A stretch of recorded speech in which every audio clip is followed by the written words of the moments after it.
J'en ai marre de répéter encore et encore, je ne suis pas prise au sérieux, j'en arrive à m'énerver alors que c'est la dernière chose que je veux. Comment faire comprendre aux autres qu'ils doivent prendre mes demandes au sérieux? Cette demande, je l'entends très souvent dans mes rendez-vous d'accompagnement.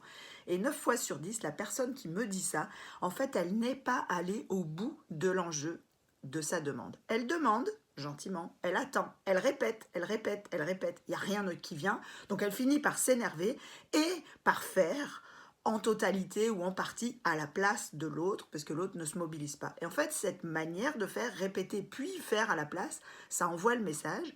Bon, si tu pouvais faire ce que je te demande, ça serait bien, mais en fait, si tu le fais pas, c'est pas grave.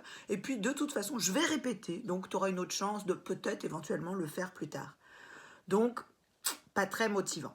Très souvent aussi, dans ce genre de situation, en fait, la personne qui formule les demandes, elle rattrape les œufs, comme dit une amie à moi, à la place de l'autre.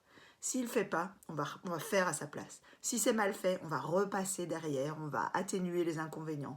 S'il n'est pas motivé, on va inciter, on va pousser, on va faire des rappels. Ce qui évite à l'autre des conséquences désagréables, ces œufs ne tombent pas par terre et il n'a pas de raison de se mobiliser. Ça lui évite même d'avoir à penser aux éventuelles conséquences désagréables de ne pas se mobiliser, puisqu'il sait pertinemment que quelqu'un va empêcher les œufs de tomber.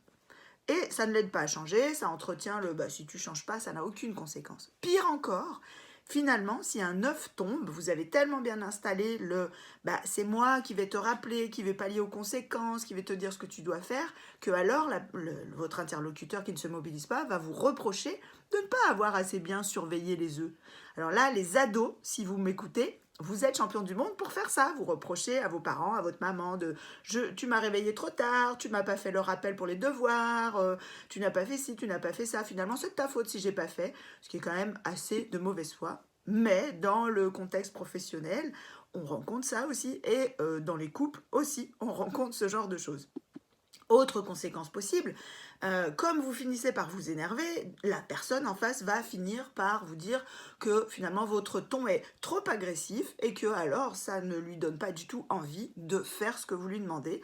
Et finalement, ça se retourne contre vous. Donc si vous voulez devenir plus efficace dans vos demandes, et donc vous énerver et râler moins, vous allez devoir vous demander quels œufs vous empêchez de tomber, quels œufs vous ramassez à la place de l'autre, et aussi quels œufs vous allez devoir accepter de laisser tomber pour lui donner une chance de se mobiliser.